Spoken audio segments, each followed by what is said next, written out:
Parecer de malicuia. Então, boa noite a todos.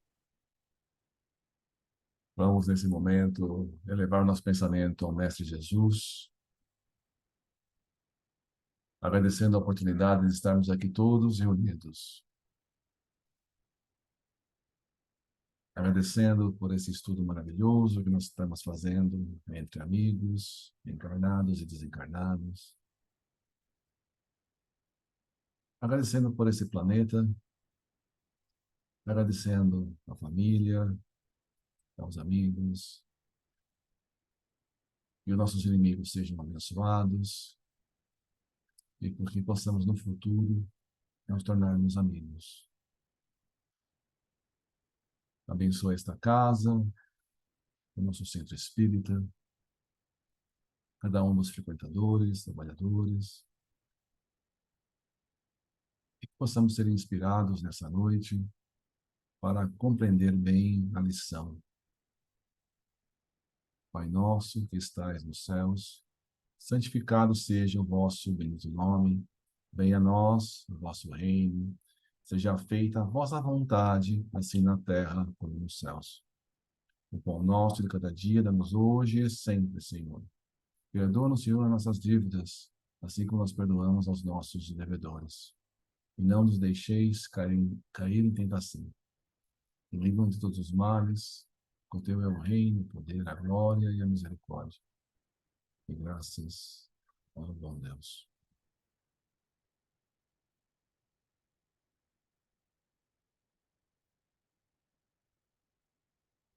O Evangelho foi aberto no capítulo 5, bem-aventurados os aflitos, e a lição é causas anteriores das aflições.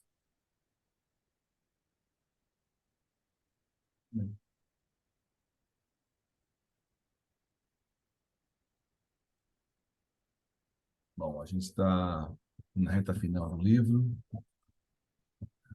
então vamos ir pensando o assunto que a gente vai querer tratar no próximo. E o livro Universidade dos Carismas. Bom, a gente começa na parte de reforma moral.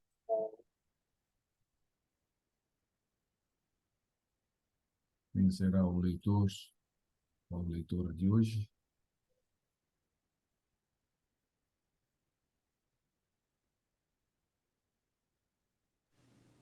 Posso ler?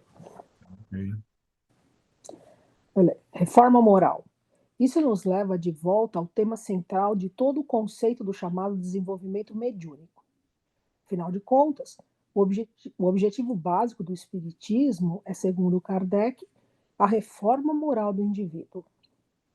O problema fundamental da mediunidade iniciante não está em desenvolvê-la, pois quando a pessoa vem programada para o trabalho mediúnico, as faculdades correspondentes saberão encontrar seus próprios caminhos para se expressarem. Só precisam ser acompanhadas. No dia em que todos entenderem que a mediunidade é uma faculdade normal do ser humano, como a de desenhar, escrever, cozinhar ou tocar piano, será muito facilitada a tarefa de desenvolvê-la em si mesma e ajudar a desenvolvê-la nos outros. É só deixar que ela siga o seu rumo, dentro do ritmo que lhe é próprio. Ninguém ensina uma planta a crescer ou um recém-nascido a mamar. Para que a planta se desenvolva, precisa apenas que lhe sejam proporcionadas as condições adequadas de terreno.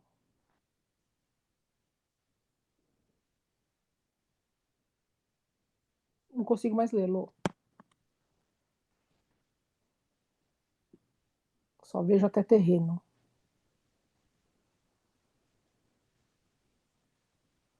Tá vendo aí, não? Não, Estou subindo e descendo aqui o texto. sério? É. Ih, caramba.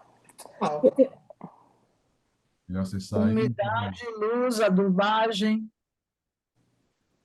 Não, só vejo. Tá, eu vou sair e entrar de novo, tá?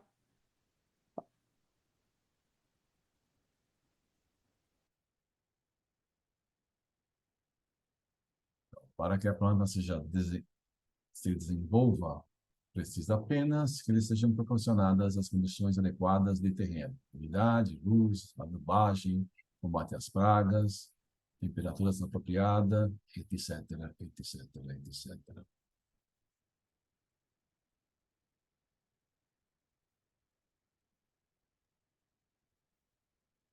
Quer que leia? Pode ser? Crescer, ela sabe que cresce sozinha, pois para isso veio programada. Desde a semente, alguns dirigentes, porém, acham que o médium... A Carla entrou. Ela continua agora.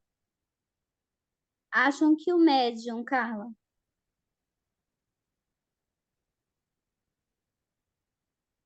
marca para ela, segunda frase.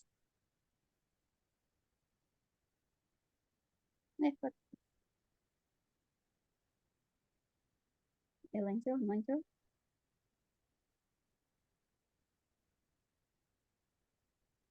Seguiu, Carla? Vê aí? Carla, tá fechado o seu...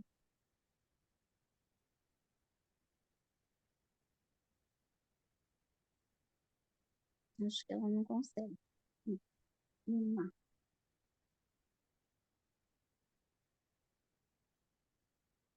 O microfone da Carla está fechado. Ela caiu de novo.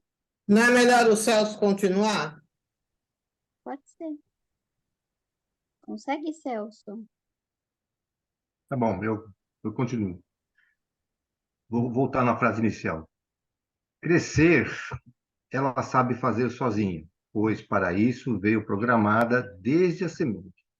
Alguns dirigentes, porém, acham que o médio precisa ser podado neste ou naquele aspecto, ou que tem que trabalhar desta ou daquela maneira sem abrir os olhos.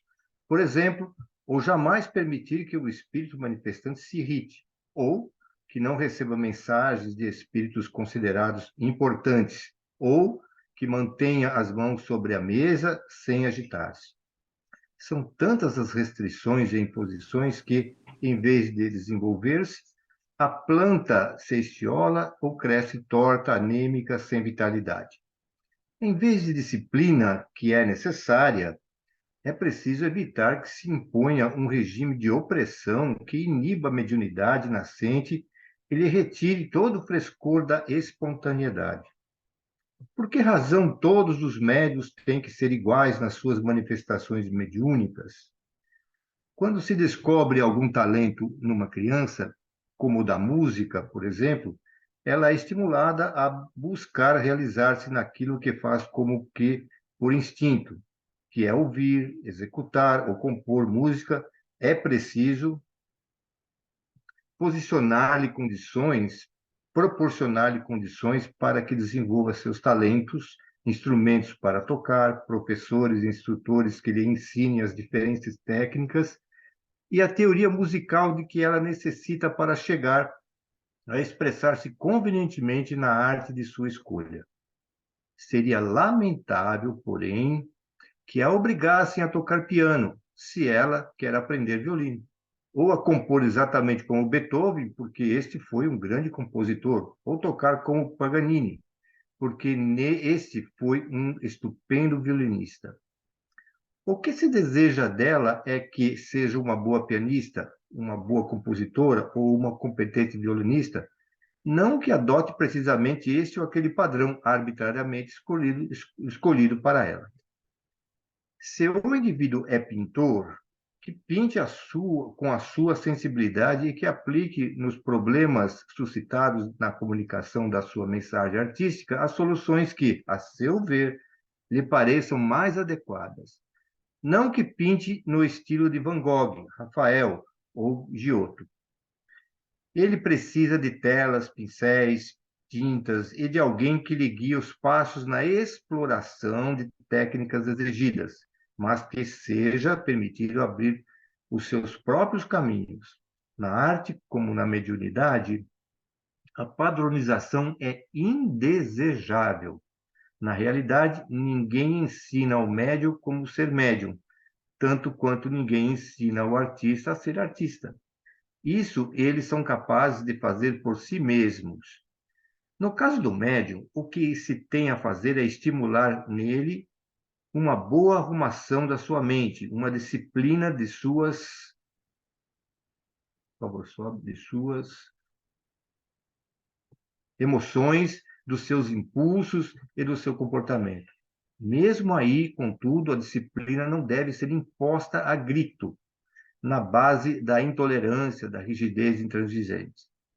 O médium precisa de apoio, esclarecimento, compreensão e crítica, certamente construtiva e moderada, firme e amorosa, mas nunca inibidora e sufocante, possessiva e arbitrária.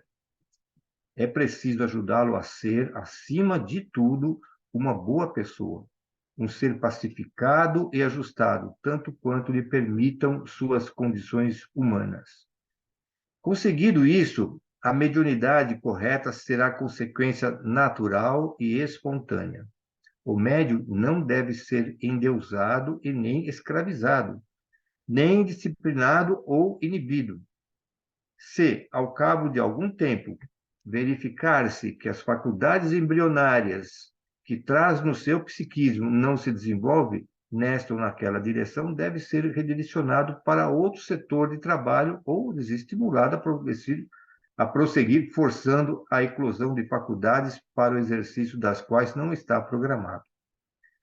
Sabemos de alguns casos em que, só porque a pessoa às vezes ouve vozes ou traça alguns rabiscos no papel, fica presa à mesa mediúnica anos a fio, segurando um lápis diante de uma folha de papel ou esperando que espíritos se manifestem por incorporação. Pura perda de tempo. Poderia estar dando passes, talvez, ou visitando doentes em hospitais, arrecadando víveres para distribuir aos necessitados, ou ainda, empenhado em alguma tarefa manual no centro que frequenta. Se é verdade que todos temos algum conteúdo mediúnico em potencial, não é menos verdadeiro que nem todos estamos destinados a ser médiuns dessa ou daquela modalidade. Assim é que se perdem muitas oportunidades, dado que ficam criaturas metade da vida à espera de se tornarem um dia psicógrafos, por exemplo, deixam de realizar a tarefa para a qual vieram programados. E, além do mais, para que tanto psicógrafo? O que não nos falta são textos psicografados de boa qualidade para estudar e meditar, enquanto sobram, como já vimos, textos que não oferecem a mínima condição de serem aproveitados. Isso é uma grande verdade. Como pode o leitor observar, voltamos ao mesmo ponto crítico de sempre, o do preparo do médium como pessoa humana. Esse é o aspecto vital em todo o esquema de desenvolvimento da mediunidade.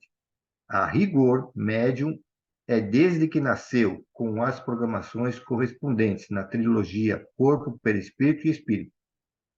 O que tem ele de a fazer para que as suas faculdades funcionem a contento é criar em si mesmo condições adequadas de comportamento e seriedade de harmonização interior.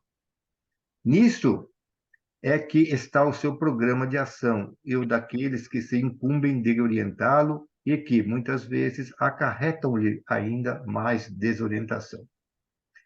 Ninguém precisa ensinar ao rio que leito escolher, que traçado fazer na face da terra. As águas podem ser disciplinadas e canalizadas. O rio pode ser cortado por pontes, suas águas podem ser preservadas da poluição para que a vida encontre nela abrigo e sustento. Suas cachoeiras podem ser aproveitadas para gerar energia elétrica, mas é preciso deixar que ele siga o seu curso.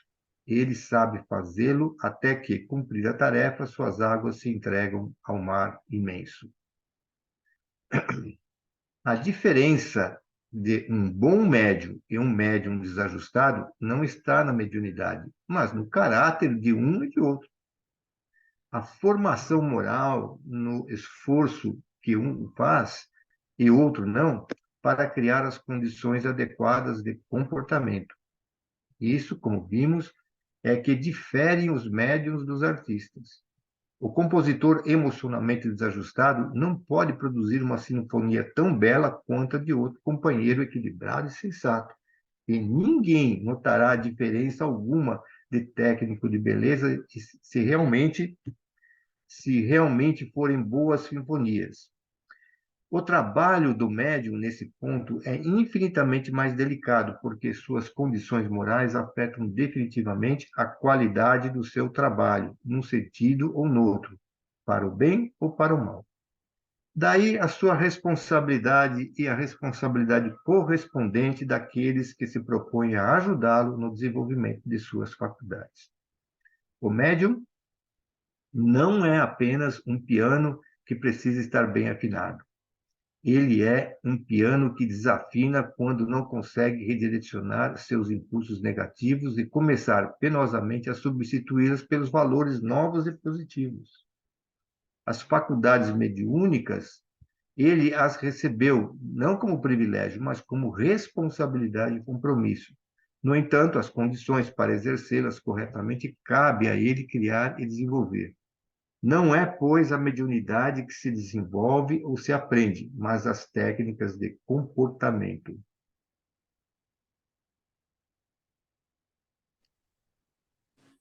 Quer que eu te continue? Ou, Fica à ou você vontade, quer cara. continuar, Celso? Hã? Fica à vontade. Bom, deixa eu continuar hoje. Tá bom, tá Não bom. sei se vai cair de novo para você, né? Tá? Tá bom, obrigada. Então, ele está falando que todos nós temos que fazer a nossa reforma. E a gente não tem que ficar, a gente tem que fazer a nossa reforma interior, a nossa reforma íntima, para se tornar pessoas melhores. E dentro que a gente trabalha para se reformar moralmente, a gente vai desenvolver, vai desempenhar várias tarefas dentro da casa espírita.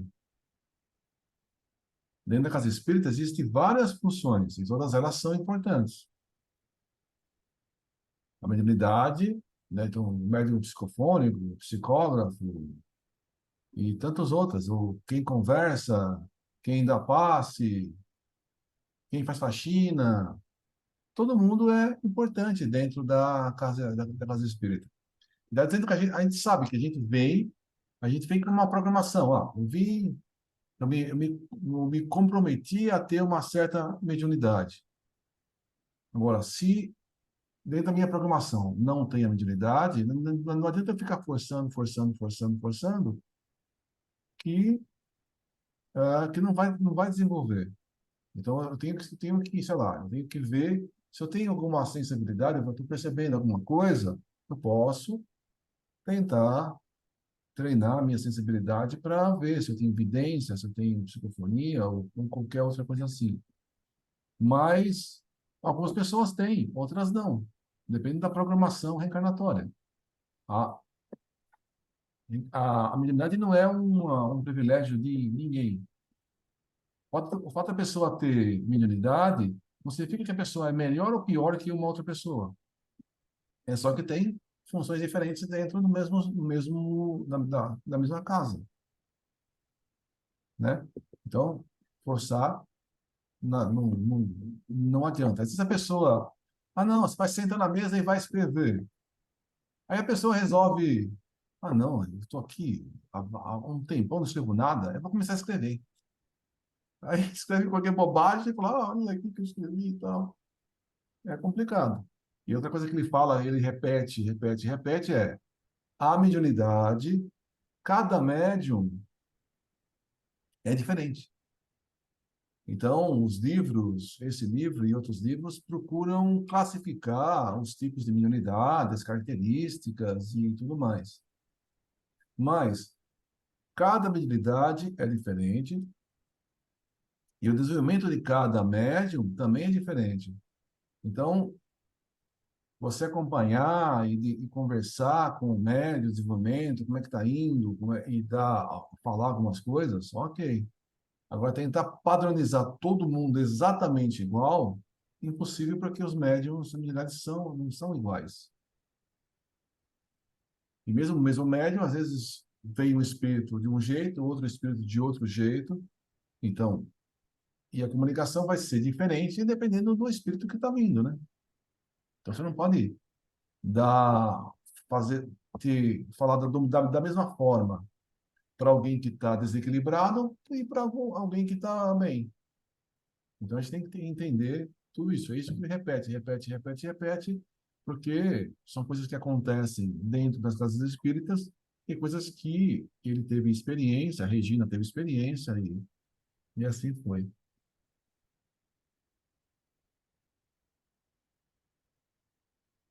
Também tem outra coisa, né?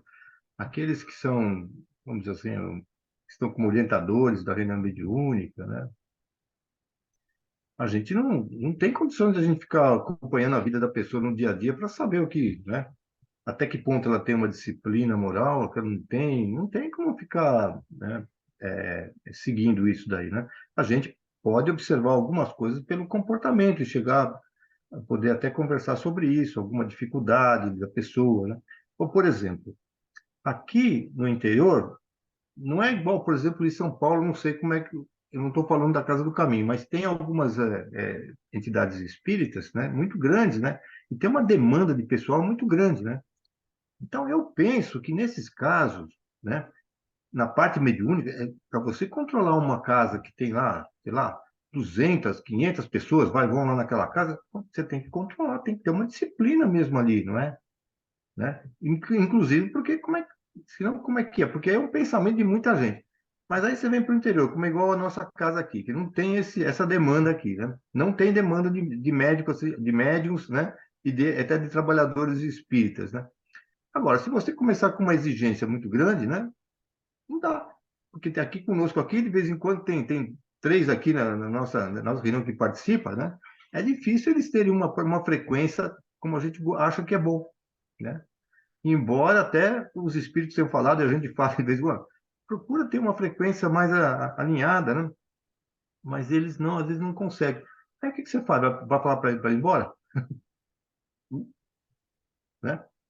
Então, porque a pessoa tem aqui essa dificuldade, porque.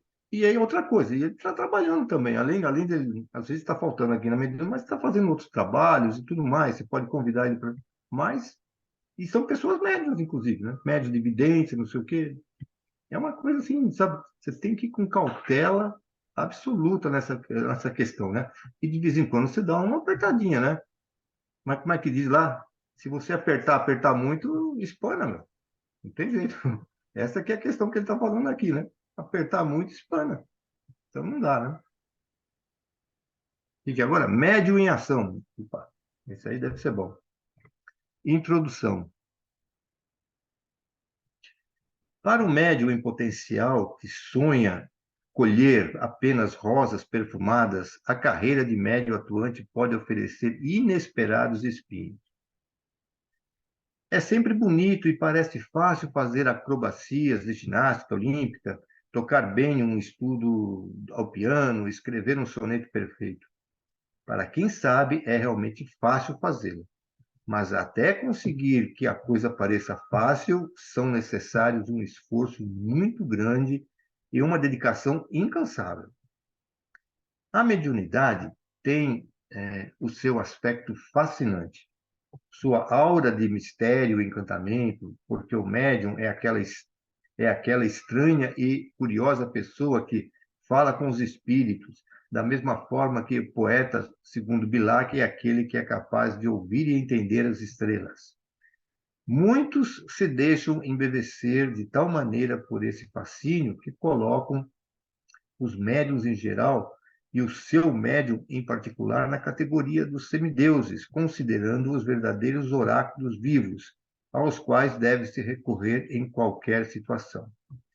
E o pior é que são muitos os médiuns que se deixam enredar nessa atmosfera de adoração e se julgam mesmo seres à parte e acima do comum dos mortais.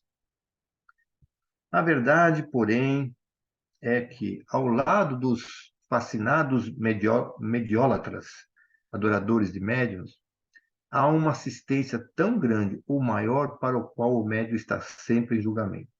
Tudo o que ele faz, o diz, todas as informações que vincula são pesadas, medidas, comparadas e esmiuçadas. Os espíritos responsáveis são os primeiros a recomendar que a produção mediúnica, venha de onde vier, seja qual for o médium, deve ser sempre examinada com atenção e criticada, para que os desajustados não se valham da mediunidade para contrabandear conceitos falsos e meias-verdades. Mas tudo isso tem de ser feito com o apoio da lógica, no conhecimento das questões envolvidas e no bom senso. Tanto se perde com elogios o médium promissor, como aquele no qual se sufoca a mediunidade nascente pelo rigor exagerado da crítica injusta. Ninguém deve eleger nenhum médium como uma espécie de guru, cujas palavras e informações são aceitas sumariamente, sem qualquer exame, análise ou meditação. Muitas pessoas, infelizmente, agem assim, e quando se põe em dúvida algum índice da comunicação, retrucam logo. Não, não, está tudo certo. Imagine, essa comunicação veio por intermédio de fulano. Embora muito citado, Kardec parece ser escassamente conhecido em certas instituições, onde recomendações e advertências das obras básicas são desconhecidas ou simplesmente ignoradas, mesmo por aqueles que dizem estudar sistematicamente os livros fundamentais da codificação. E convictos todos estão de se manterem sempre fiéis a esses ensinamentos. Tenho dito a respeito algumas experiências pessoais. Falam-me alguns do entusiasmo com que leram o livro Diálogo com as Sombras e declaram com a maior convicção que no grupo que dirige ou de que participo são aplicados os mesmos preceitos que procurei resolver na referida obra. Se a controvérsia se prolonga um pouco mais, acabam percebendo que não é bem isso. Ao contrário, há desvios bastante significativos em práticas formalmente condenáveis.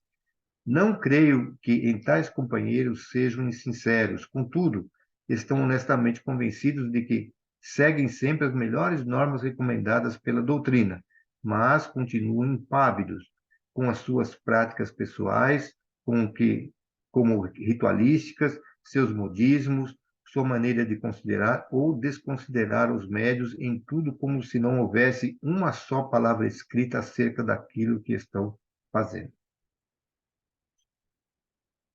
Em algumas oportunidades nas quais ofereci críticas, solicitadas umas e não solicitadas outras, não posso dizer que tenha sido compreendido e acatado. Pelo contrário, vi-me em choque com inesperadas resistências da parte de dirigentes e responsáveis pelo trabalho. Além de frustrante, a experiência me trouxe certa perplexidade, pois é sempre fácil identificar desvios doutrinários e perceber que o grupo está sendo envolvido por espíritos ardilosos, interessados na enxertia de doutrinas exóticas ou práticas perfeitamente dispensáveis, quando não francamente perniciosas. Isto ocorre sempre que o médium passa à condição de guru, e somente o que vem através dele merece fé e deve ser posto em prática a partir de certo ponto. Começam a chegar ordens do alto para fazer isto ou deixar de fazer aquilo. E começam a ocorrer sessões reservadas para uns poucos iniciados de confiança, nas quais são tratadas questões e aspectos tidos por secretos. Há médiuns em seus admiradores que gostam de manter os fenômenos envoltos numa aura de mistério e de magia. A essa altura, já não há dúvidas, o grupo está sob o controle de espíritos interessados na demolição de um trabalho que, até então, possa ter sido construtivo, embora modesto. A responsabilidade nesses casos, mais comuns do que se poderia supor, é dos médiuns, claro, mas também dos que cercam e que se deixam fascinar quase sempre a troco de alguns elogios bem colocados, que acariciam vaidades ainda muito ativas.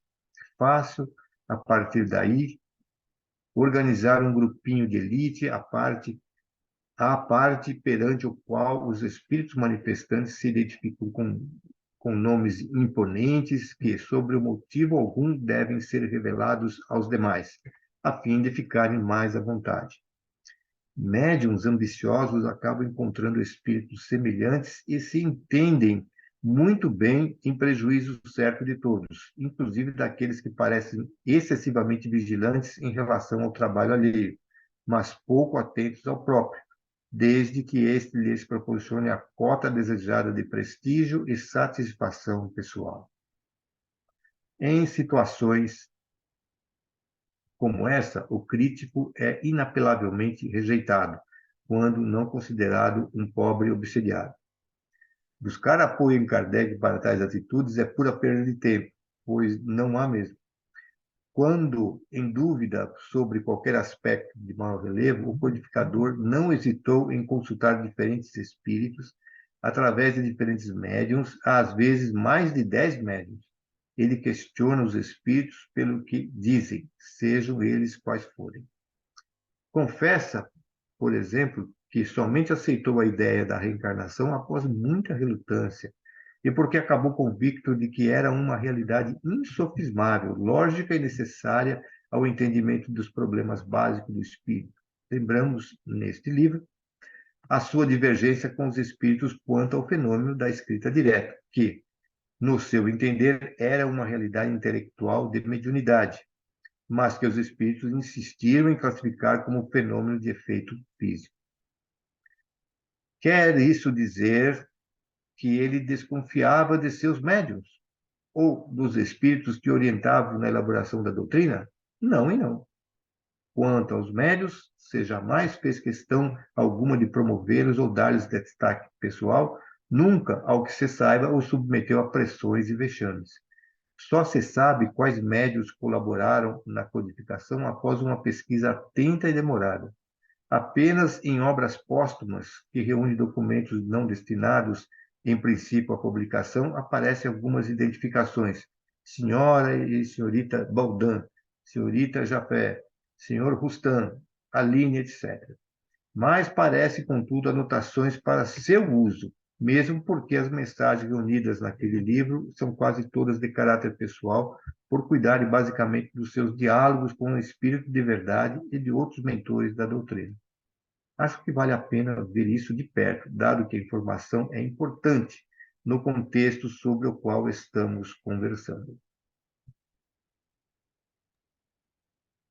Então, todo mundo sabe como que foi feito a codificação, né?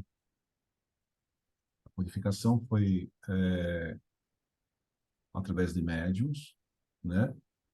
Psicóloga, precisa da psicografia, né? No início com uma cestinha de Vime lá, que você colocava o dedo e escrevia os textos. Kardec consultou, ele trabalhava com alguns médiums, mas ele mandava a mesma pergunta para vários médiums de vários países, de várias localidades. Então, Kardec tinha uma formação ampla, né? Uma das formações dele era pedagogo, e ele teve o trabalho de organizar toda a obra. Mas como ele organizou toda a obra? Ele foi fazendo perguntas, e obtinha a resposta. E obtinha a resposta de médiuns diferentes e de espíritos diferentes. Aí ele comparava as respostas.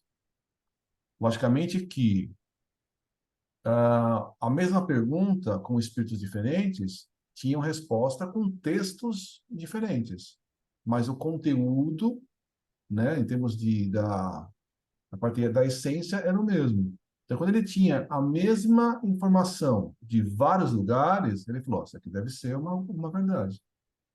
Mas, se ele tinha qualquer dúvida, ele deixava aquilo de fora.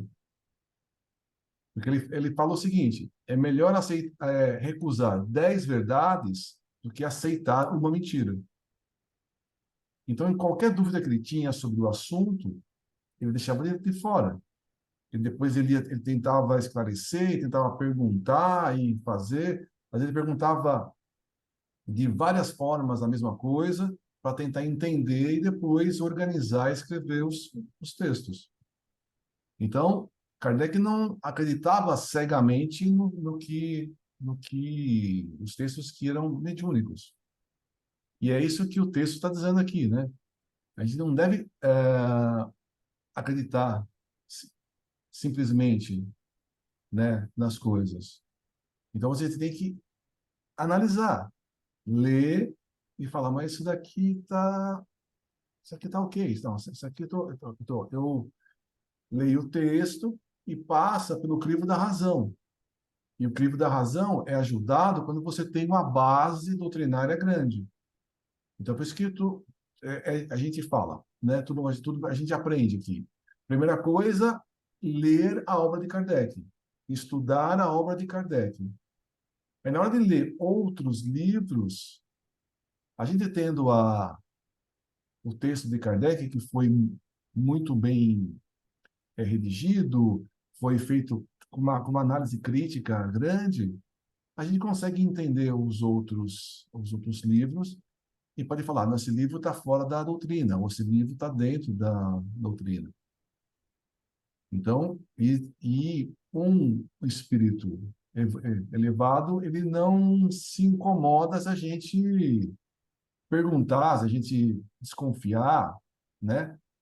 Um espírito, né, orgulhoso, né? Se a gente falar, fazer uma pergunta, desconfiar do que ele está falando, ele pode se irritar. Mas um espírito mais de uma evolução maior, ele, se você pergunta uma coisa e não acha que está esquisito, ele vai lá e esclarece, né? Então a gente tem que realmente ler qualquer informação de qualquer espírito, de qualquer fonte, ler com atenção e fazer essa crítica. Criticar, tipo assim, ler com atenção. Não aceitar qualquer coisa. Isso aqui é um livro mediúnico. Tá, pura verdade. Isso aqui vem do médium X. É verdade absoluta. Não, a gente tem que estudar e avaliar para ver se aquilo não tem nenhum equívoco, né? Um erro, né? No livro do Edgar Armand, falado sobre a vida os exilados de Capela, né? Eu li o livro e, a princípio, segundo a minha análise, estava ok. Só que no meio do livro, numa página, no meio da página, estava escrito assim, que Buda foi uma das encarnações de Jesus Cristo. Eu falei, opa, tem coisa esquisita aqui. Aquela informação no meio do livro, né? Uma informação que me chocou. Tanto que eu lembro até hoje. Eu li esse livro faz muitos anos. Mas essa informação foi tão chocante que eu não esqueço mais. Eu falei, mas não, tá esquisito. Jesus não, Buda não pode ter sido Jesus. Aí, se você for ler no livro de Emmanuel, está escrito lá, no Caminho da Luz, que Buda foi um dos enviados de Jesus. Eu falei, tá. Esse aqui eu acho que é mais coerente. Que Buda era um missionário, tal, e foi enviado, tal. Ok. Mas não foi Jesus, né? Mas o fato dele ter escrever essa frase no meio do livro não descarta todo o livro, né? Então tem muita informação boa naquele livro lá que ok. E ele também fala de pessoas que endeusam os médiums. O meu irmão, ele frequentava um centro, né, aqui em São Paulo, e de repente o centro estava grande e uma parte do grupo saiu do centro. O próprio Kardec fala que isso é ok. Quando o centro está muito grande, você dividir em dois grupos é saudável. Isso não tem nenhum problema. Sei lá, o centro vai crescendo, crescendo, crescendo, crescendo. Às vezes é melhor formar dois grupos, né, do que um centro gigante.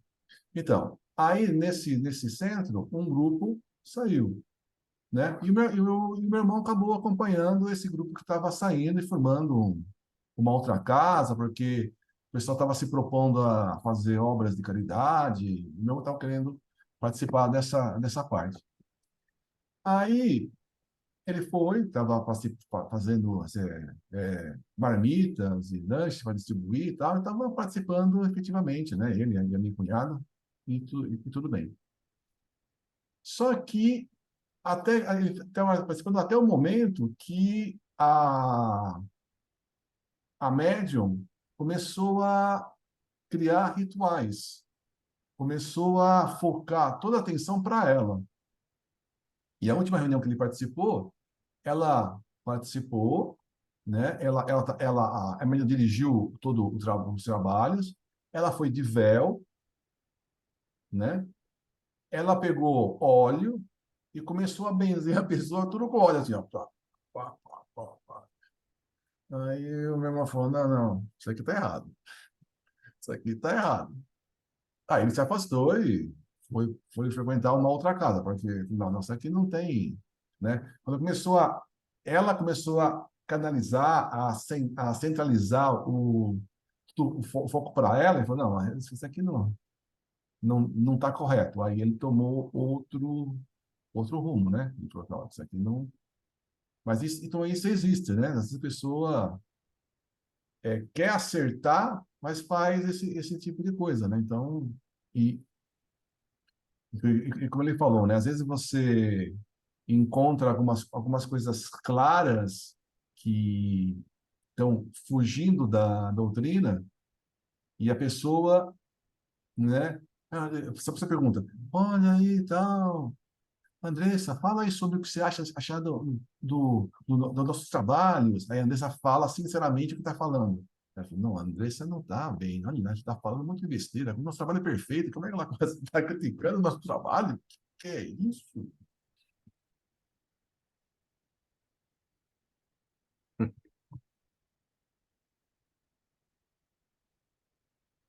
Uma lição de Kardec. Foi em 25 de março de 1856, em casa do Sr. Baldin, através da menina Baldin, que o Espírito de Verdade declarou-se formalmente seu guia espiritual, recusando-se, não obstante, a identificar-se de outra maneira, como Kardec solicitou com insistência. Obviamente, Kardec confiava na mediunidade da moça.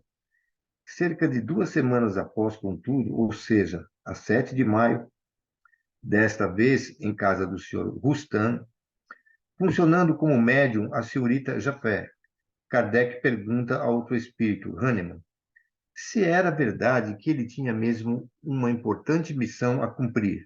O espírito o confirma. Nem a jovem Baldan, nem a senhorita Japé, contudo, eram médiums exclusivos do Espírito da Verdade, que se entende com Kardec através de outros medianeiros, como a Alice C. e a senhorita Forbes, e a senhorita Schmidt, e o senhor D.A., e outros.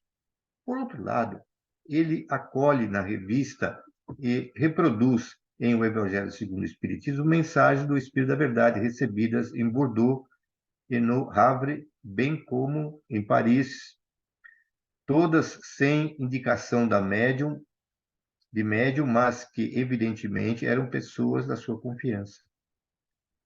Na célebre mensagem em que Jesus se identifica pessoalmente, em O Livro dos Médiuns, capítulo 31, e que depois é reproduzida com ligeiras alterações em O Evangelho segundo o Espiritismo, capítulo 6, assinada pelo Espírito de Verdade, Kardec comenta que foi obtida por um dos melhores médiuns da Sociedade Espírita de Paris, sem citar nome. Por quê? E para que destacá-lo como um grande médium?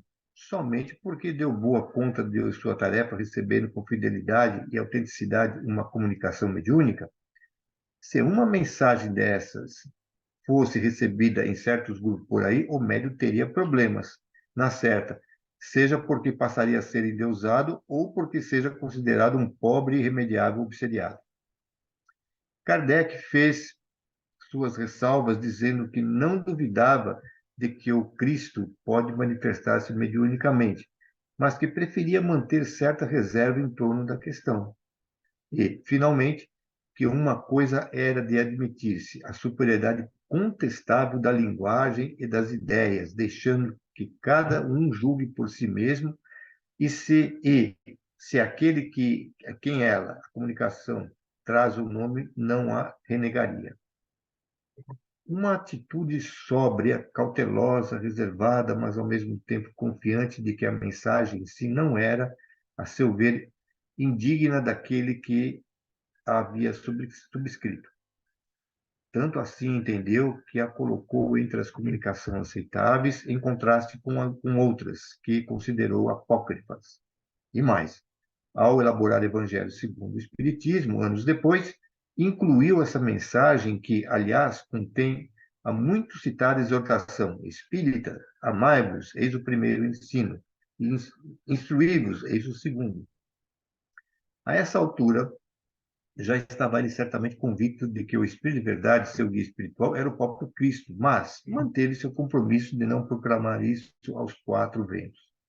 É importante ainda observar que, ao colocar a mensagem sobre a reserva por medida de prudência, embora nada visse no texto que a desabonasse, ressalvou com palavras inequívocas a correção do médium, sem, contudo, proclamá-la como um grande e excepcional medianeiro. Era apenas um dos melhores médios do grupo. Melhor em que sentido? Porque era mais médio do que os outros? Ele não disse. Ele não o diz, mas certamente não por isso, e sim porque era dos mais dedicados, dos mais assíduos, mais ilustrado e moralizado como pessoa humana. Esse episódio ainda tem um desdobramento curioso que também contém importantíssima lição. Certa vez, em 10 de dezembro de 1856, ia já adiantado o Livro dos Espíritos, quando Kardec, desejoso de acelerar os trabalhos de elaboração da obra, consultou seus amigos espirituais, no caso foi Hahnemann, sobre se devia acolher mais um médium, que ele identifica apenas como um sinal de B, para que o ajudasse. Vejamos como transcreveu o diálogo através da senhorita Japet. Kardec a Hahnemann: pois que dentro em breve teremos acabado a primeira parte do livro. Lembrei-me de que, para andarmos mais depressa, eu poderia pedir a B que me ajudasse como médium. Que achas? Hahnemann: acho que será melhor não te servires dele. Por quê? Porque a verdade não pode ser interpretada pela mentira. Kardec: mesmo que o espírito familiar de B seja feito a mentira, isso não obstaria a que um bom espírito se comunicasse pelo médium, desde que não se evocasse outro espírito. Hahnemann: sim, mas aqui o médium secunda o espírito, e quando o espírito é velhaco, ele se presta a auxiliá-lo. Aristo, seu intérprete, e B acabarão mal. Allan Kardec, 1981. Em primeiro lugar, é preciso assinalar que Kardec era ainda um iniciante. Em 1854, ouvira falar das mesas girantes. Em 1855, teve uma conversa com o Sr. Carlotti. E só em maio do mesmo ano assistiu a uma demonstração prática em casa da senhora Roger, cuja mediunidade operava por magnetização. A mensagem de Zéfiro, o precursor de toda uma equipe de elevadas entidades, é datada de 11 de dezembro de 1855 e foi recebida pela senhorita Baldan. A sua conversa com Hahnemann, há pouco reproduzida, foi 6 meses após o contato com Zéfiro e cerca de um ano após ter assistido à sua primeira sessão mediúnica. Na sua inexperiência inicial, o professor Rivaio achava possível receber boas e confiáveis comunicações através de um médium duvidoso, desde que tomadas certas precauções. Seu propósito era o melhor possível, ou seja, acelerar o trabalho da elaboração do Livro dos Espíritos.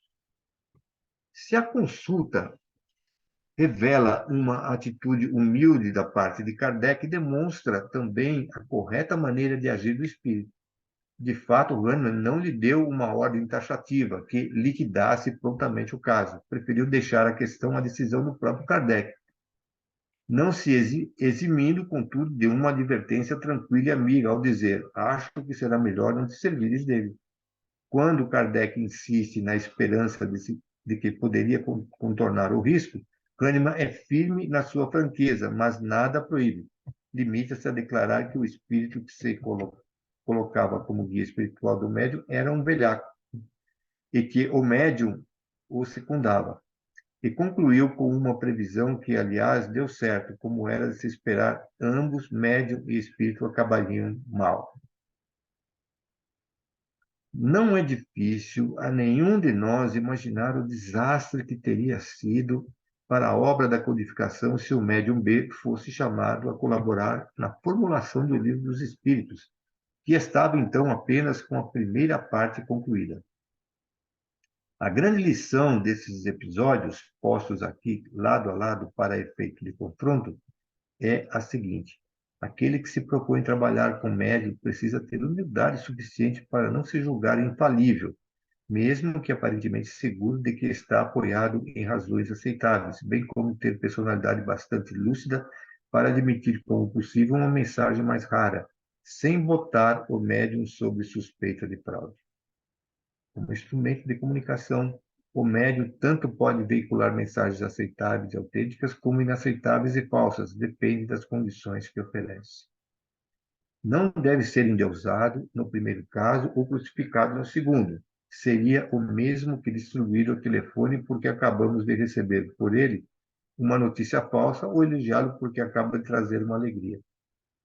Ao mesmo tempo, não há como perder de vista o fato de que o médium é um ser humano que pode falhar por ser endeusado e pode embotar-se ou perder-se quando, em vez de socorrido, for arrasado porque a sua comunicação é considerada inaceitável. Será mesmo? E por quê? O problema é do médium? É do espírito? É do próprio dirigente? E o que se pode fazer para corrigir a situação? Se o médium se revela inequivocavelmente um trapaceiro, mas não é mais correto, e o humano procurar saber por que razão ele está trapaceando e o que fazer para recuperá-lo.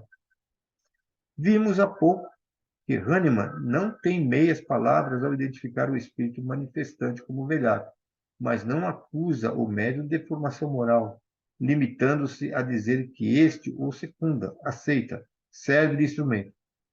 Não questiona, não examina, não critica aquilo que ele próprio está veiculando. Isto não quer dizer que ele, médium, também seja trapaceiro. Pode ser apenas uma vítima, um irresponsável, um joguete. Seja como for, estamos observando que é vital um bom sistema de comunicação ou de convivência entre os médios e aqueles que acompanham ou dirigem os trabalhos.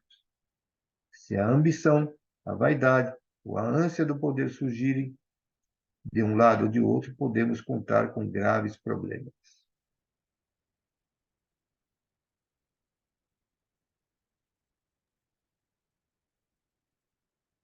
Então, nós estamos aqui crescendo, evoluindo, e a gente erra, né?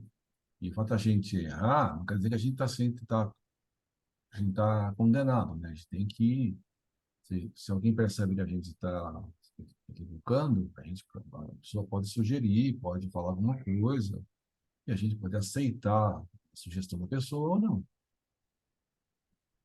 A gente, quem leu lá um livro, quem leu o livro Aconteceu na Casa Espírita, é um livro que fala de perturbações espirituais num centro espírita, né? Então, tem lá médiums que, de várias formas, teve influência espiritual e os espíritos tentaram retirar outro médium da casa.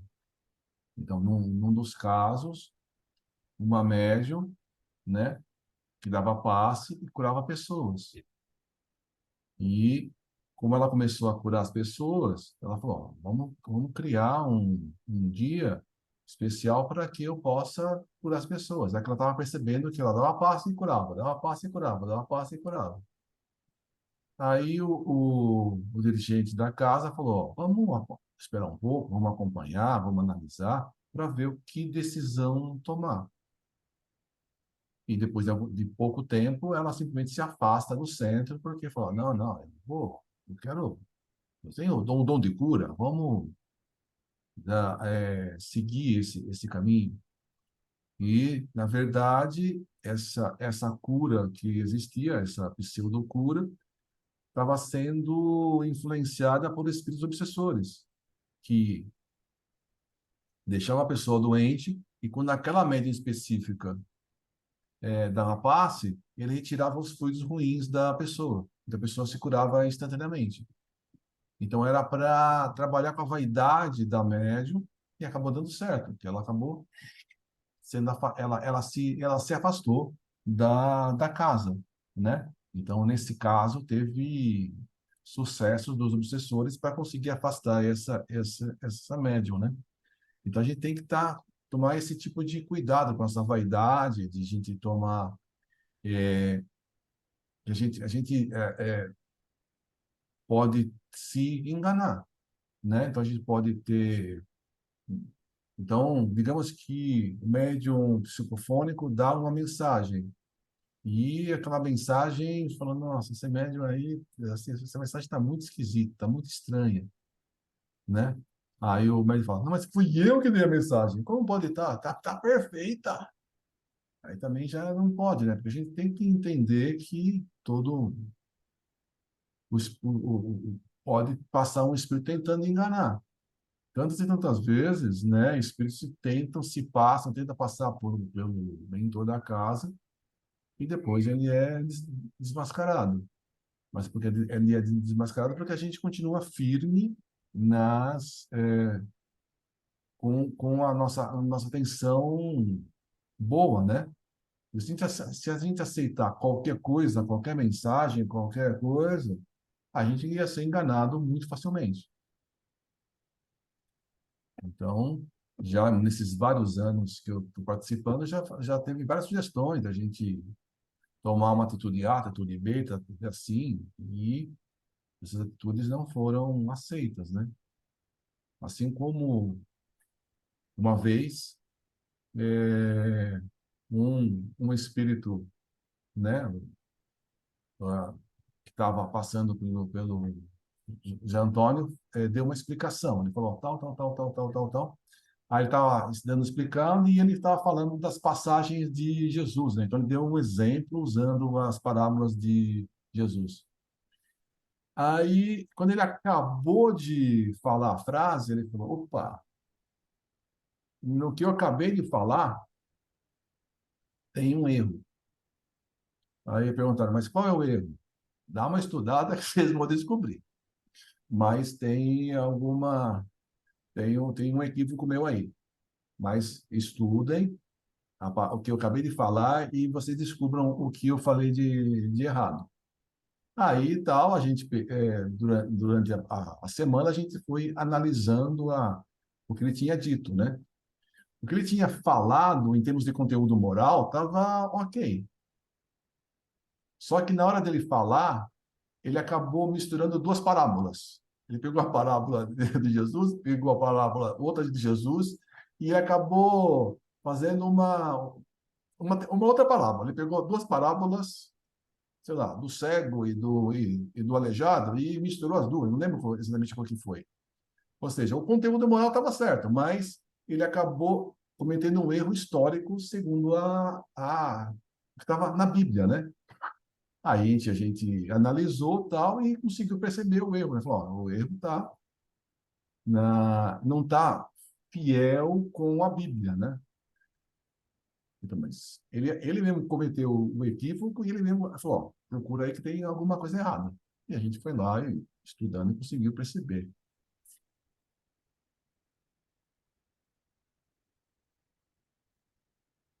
É isso aí.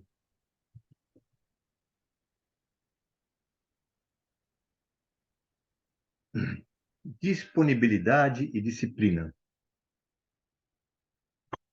Tão cedo quanto possível, o exercício das suas faculdades, o médium deve convencer-se de que o seu trabalho não se resume poucas horas semanais, se tanto, que passa ao lado de outros companheiros junto à mesa mediúnica. Aliás, a observação é válida para todos os que se dedicam ao trabalho na seara espírita. Como costuma nos dizer um dos nossos amigos espirituais, a qualquer momento, onde quer que estejamos, o Cristo pode precisar de nossa modesta colaboração para socorrer alguém em crise.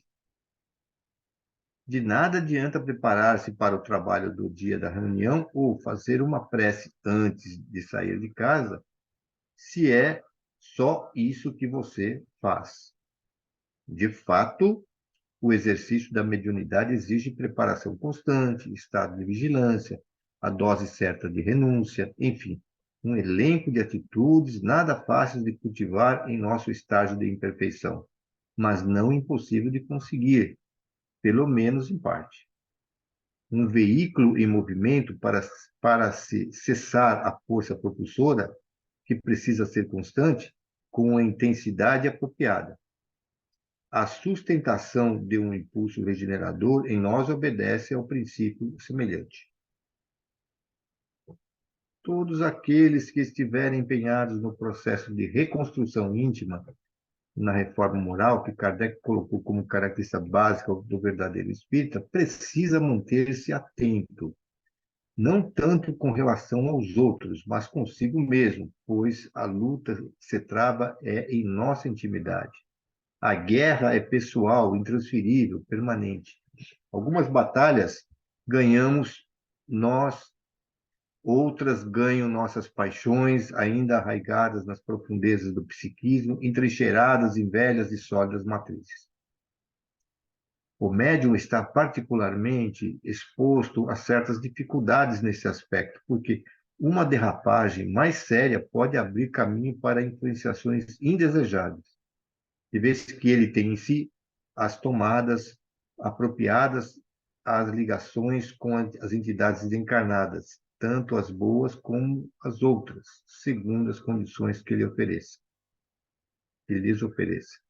Se momentaneamente a condição é negativa, é certo que pode sintonizar-se com as estações retransmissoras da faixa indesejada.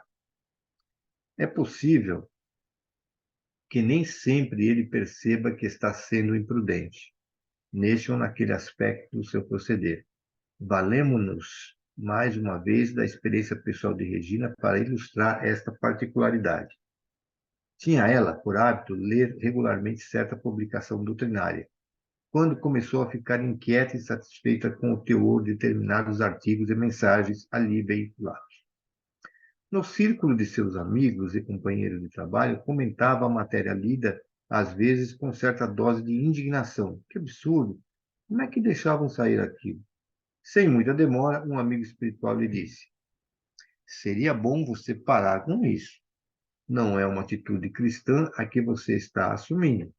Se as mensagens são autênticas ou não, se você concorda ou não com os artigos, não importa. Faça o seu trabalho. Cada um responde por si mesmo. Se você não consegue ler tais publicações sem desamonizar-se, por favor, não as leia. Foi o que ela fez. Mal chegava, a publicação era despachada sumariamente para a cesta. Nunca se sabe em que momento o médium vai precisar entrar em ação. Não que ele tenha de ficar as 24 horas do dia à disposição dos espíritos, ou como um telefone no qual basta inserir uma ficha. Dentro de certa disciplina que ele próprio acabará estabelecendo. Há muito que ele pode e deve fazer nas horas em que não está no trabalho mediúnico propriamente dito. Como vimos, neste mesmo livro, Regina recebe de vez em quando visita de espíritos, pelas mais diversas razões. Alguns parecem um tanto perdidos, sem rumo e sem objetivo conhecido. Certa vez recebeu a visita de um casal típico de nordestinos brasileiros, ambos desencarnados. Estavam indignados com alguém que certamente lhes fizera alguma patifaria. Tramavam um jeito de levar essa pessoa, ainda encarnada, a quebrar a perna, obrigando-a a ficar uns dias de molho, para e ver o quanto era bom sofrer. Regina foi puxando conversa até que consegue convencê-los de que era uma grande tolice o projeto e uma perda de tempo gastando energias para quebrar a perna alheia. Cuidassem antes de, por favor, sobe aí, de coisas necessárias. Prometeram fazê-lo e se retiraram. Às vezes, são pessoas encarnadas que a visitam, vêm acompanhados de entidades desencarnadas, se retiram, deixam lá os seus acompanhantes, sem o perceber naturalmente.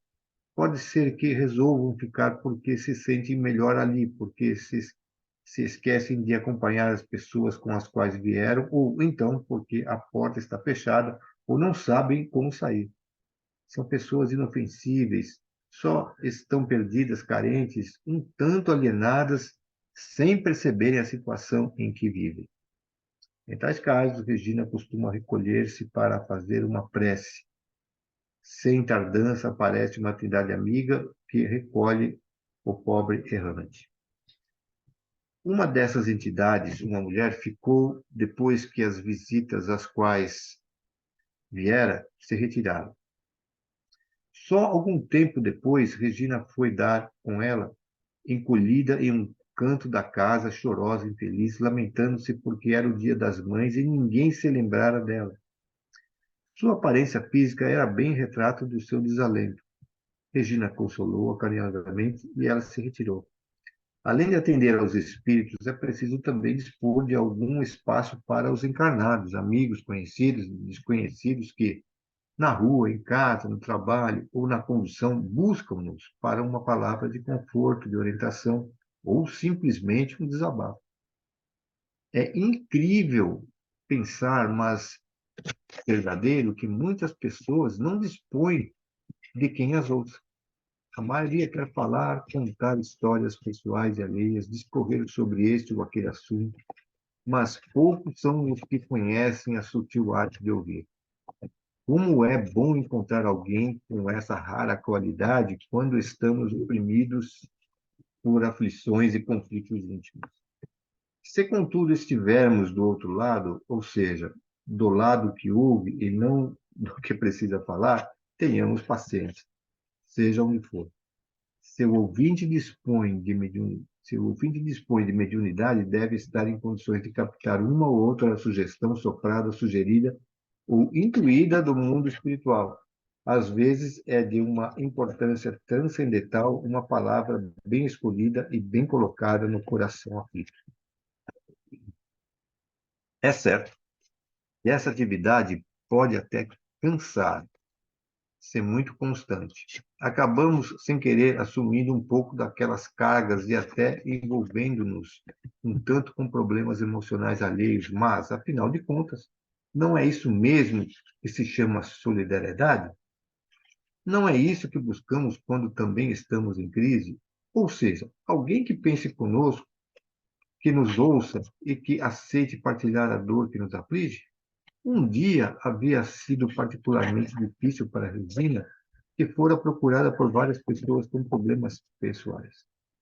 Eram daquelas que costumam ser classificadas como difíceis de serem ajudadas.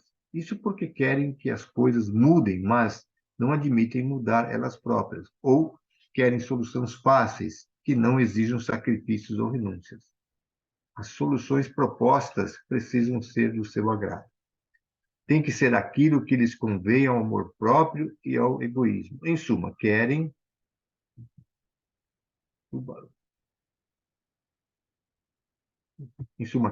receber tudo sem dar coisa alguma de si. Não vai nisso nenhuma crítica unilateral, porque acho que todos nós temos tendência semelhante. Ainda há pouco, queixava-se um espírito numa reunião mediúnica das dificuldades que iria encontrar no mundo ao reencarnar-se. Não seria melhor, propunha ele, esperar que o mundo melhorasse um pouco? Mas, afinal de contas, perguntei-lhe eu, quem deixou o mundo nesse estado em que se encontra sendo nós mesmos no passado? E as nossas responsabilidades como ficam? Em verdade, se é que é válida a minha experiência pessoal de anos e anos de convivência com seres desencarnados, eu diria que a esmagadora maioria dos que se envolveram gravemente com as leis divinas reluta ante a perspectiva de reencarnar-se e adia o quanto pode esse momento crucial de voltar à carne, pois sabem muito bem o que os espera. Pois bem, após um dia particularmente difícil com gente encarnada, inconformada e desejosa de soluções miraculosas, Regina teve seu próprio desabafo. Puxa, pensou ela, hoje só me apareceu gente difícil, estou exausta. Prontamente, um amigo espiritual captou-lhe o estado emocional e comentou: se Jesus não mandar os casos difíceis para os seus amigos, para quem ele vai mandá-los? Lição aprendida.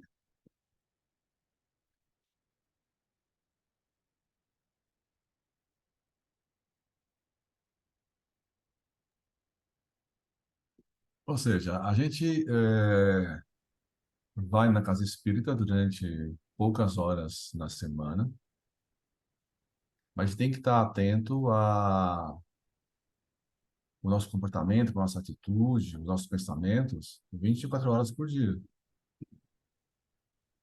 né? Inclusive quando está dormindo, né? Porque quando a gente está dormindo também a gente continua pensando e continua indo para vários locais. E às vezes, principalmente quando está dormindo, que tem mais liberdade e fala, opa, se ninguém está me vendo, eu vou aprontar.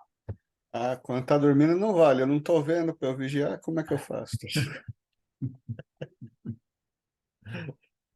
Então a gente tem, realmente, né? A gente tem que estar bem, né? A gente tem que manter a cabeça, pensamentos elevados, porque a gente acaba convivendo dentro de casa, na família, no trabalho, nos estudos, onde a gente for, a gente pode encontrar pessoas com problemas, com dificuldades.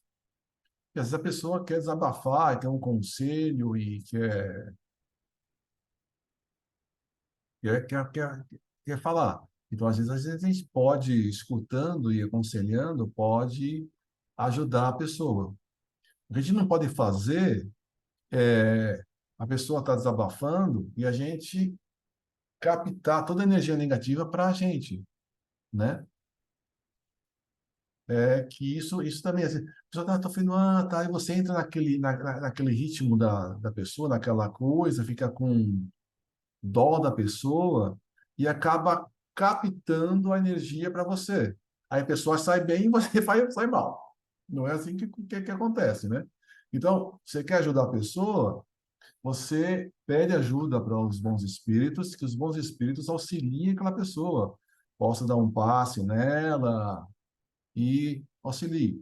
Você não vai ajudar a pessoa você ficando mal, né? Então a gente tem que aprender, né, a escutar, entender e conseguir ajudar a pessoa sem a gente absorver a energia negativa que a pessoa está passando. E às vezes, sendo médium, isso é mais complicado, mas a gente tem que aprender. Fala, Eliana. Boa noite, né, a todos. É, mas então, aí tá falando no centro, né? E no trabalho, né? Fui na padaria com a psicóloga da unidade básica. E ela falou: Nossa, eu tô morta, tô assim. Nossa, parece que toda a minha energia foi embora.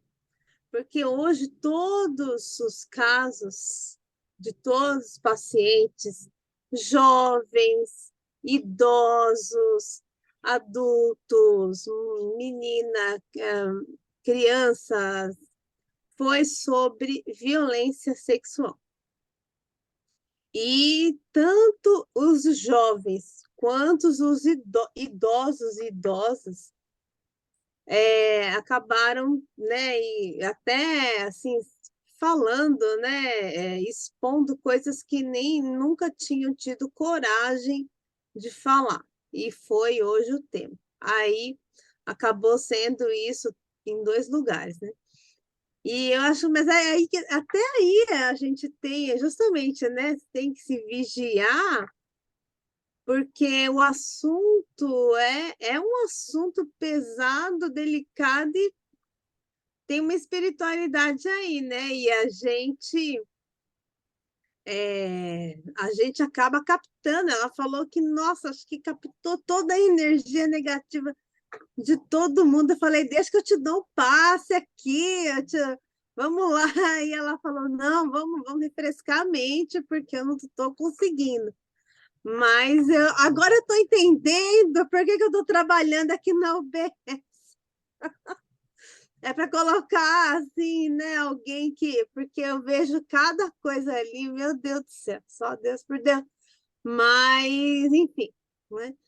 Aí eu acho que a gente precisa manter mais a nossa... Porque somos, né, médium 24 horas, né? Então, essa era só essa contribuição, porque assim, é em todo lugar, né? Você está ali suscetível, né? A pegar essas energias, captar essa... E violência sexual é um tema muito complicado, né? Enfim.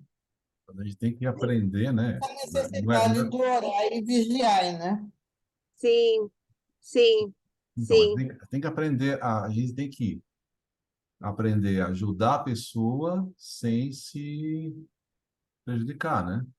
Então, às vezes entra no sentimento da pessoa e acaba captando a energia negativa, né? Então, na verdade, a gente não é fácil, né? Você ajudar, escutar e não baixar a sua vibração, né? Assim, é uma coisa difícil, né? Mas é uma coisa que tá falando. O certo é você ajudar sem se prejudicar. Tenho, eu também tinha uma dificuldade para ouvir, né? Porque também não tinha entendido, porque assim, o pensamento assim, a pessoa começa a falar, né? E parece que eu tinha que achar alguma coisa na minha cabeça, alguma regra que eu pudesse ajudar a pessoa, né? Então, mal ela começava a falar, eu achava, o caso dela é esse. Eu já tinha. Então, escutar não é isso, né? Escutar é você esvazia. Você não vai elaborar nenhum tipo de julgamento, análise ali, enquanto a pessoa estiver falando. Você vai escutar e deixar ela expor. Deixar aquilo passar nos seus ouvidos, você vai em contato, vai acolher essa dificuldade da pessoa, né? Sem saber o que é que você vai fazer primeiro. Deixa ela falar, deixa ela falar até ela esgotar e tudo mais. Aí depois aí põe a parte que eu acho que é meio mais mediúnica, intuitiva, que você acha? Porque a Eliana sabe bem disso que eu vou falar, porque ela ouve muito o Haroldo, participa dos cursos, né? E ele tem falado isso. O problema de qualquer pessoa que vem com desequilíbrio para a gente é o desespero. A pessoa está desesperada porque ela perdeu o rumo. Então, o que você fala para uma pessoa que está desesperada? Vamos acalmar, moça. Né? A vida não é tudo assim, né? A gente passa por provas, olha, isso aqui. Então, vamos acalmar. Nem tudo é assim tão negro quanto a gente está pintando. Você tem que começar a esclarecer a pessoa e colocar ela num nível em que tira ela do desespero, que eu acho que é a melhor coisa que a gente pode fazer. Porque dar solução para a vida, seja sexual, seja o problema, como é que você vai dar solução para ela? Não sei, né? Ajudar não é dar uma solução para ela, né? Mas é dar um caminho de equilíbrio para a pessoa enfrentar o problema que ela tá passando. E a primeira coisa que eu vejo, se você notar que ela está perdida, é porque ela entrou em desespero. Porque uma pessoa que não está preparada para a vida, né? Que começou a pegar certas dificuldades e desafios que ela não sabe como resolver, e ela entra em parafuso mesmo, né? Então, esse é o problema de você ouvir, mesmo lá na mediunidade, quando vem aqueles espíritos e você tem ali alguns minutos para conversar ou entender o espírito, né? Você tem que entender primeiro qual é o problema dele, né? Tem que entender. Eu já errei muito com esse negócio de entender o espírito. Nossa Senhora. Cada um que, né? E depois eu fui entendendo, e ainda nem todos a gente consegue saber qual é né? A última, faz 2 semanas atrás, veio um espírito de uma mulher. Primeiro, como é um espírito de mulher, mas vem através do homem, eu não sabia se ele era, se o espírito era homem ou mulher, porque ela não fala o nome e nem fala. Então, primeiro de tudo, eu já tive essa dificuldade, né? Depois ela falou assim que ela falava assim para mim que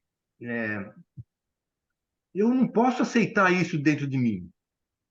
Não, isso não é coisa minha, não é meu, eu não sou eu. Falei, mas o que ela está querendo dizer? Eu tô ficando meio. Até então eu não sabia que era espírito de mulher, né?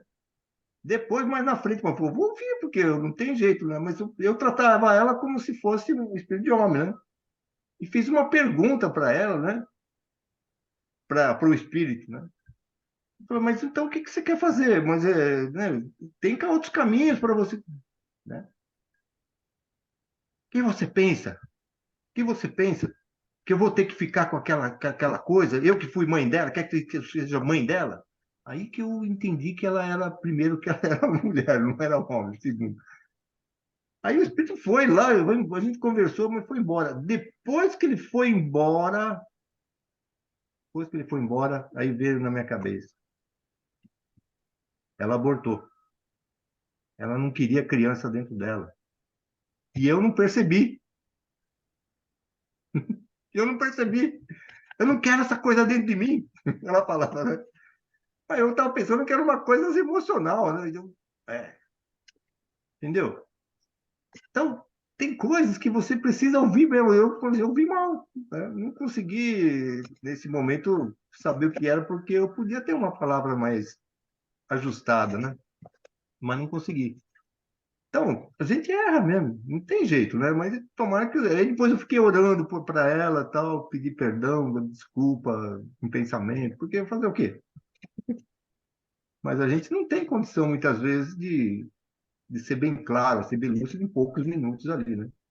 Mas ouvir tem esse detalhe, né? Que é muito bom.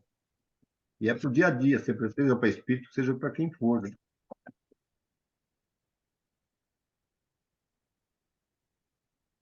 Então, comentário?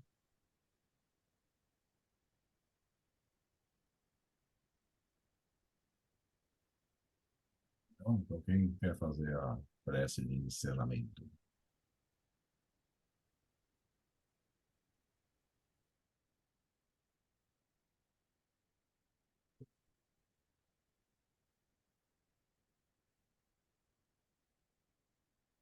Bem, Ângela, pode fazer. Você está querendo fazer? Pode fazer.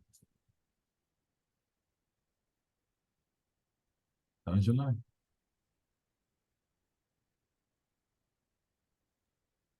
Fazer a prece de agradecimento? Isso.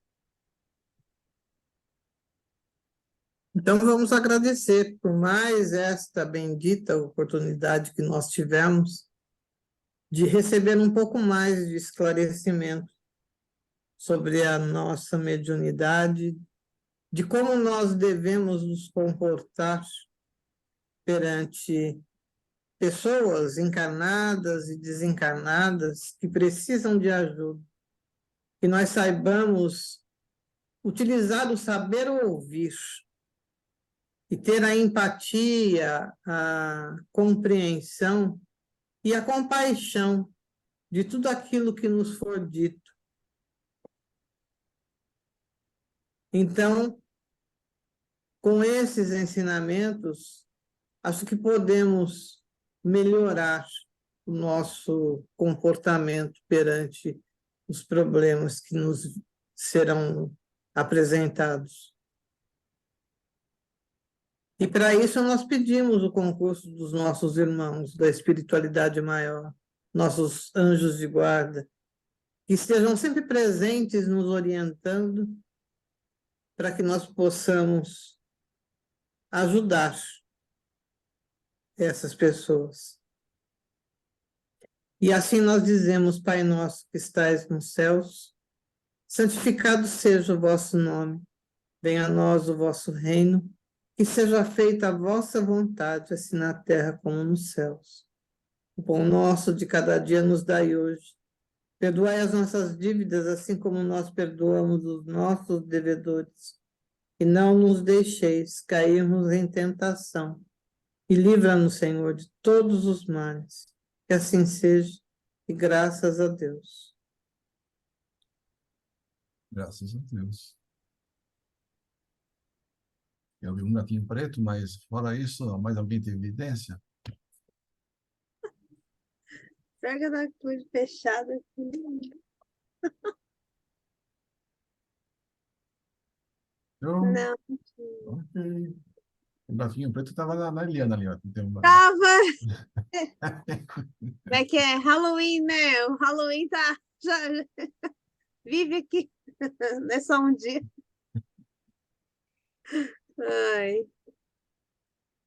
Muito bem, então, boa noite a todos. Fala pro Sandro correr lá na casa do Roberto para pegar um bolinho lá, hein? Não vai esquecer. Vai dar tempo, vou correr lá. Beijão, gente. Um abração a todos.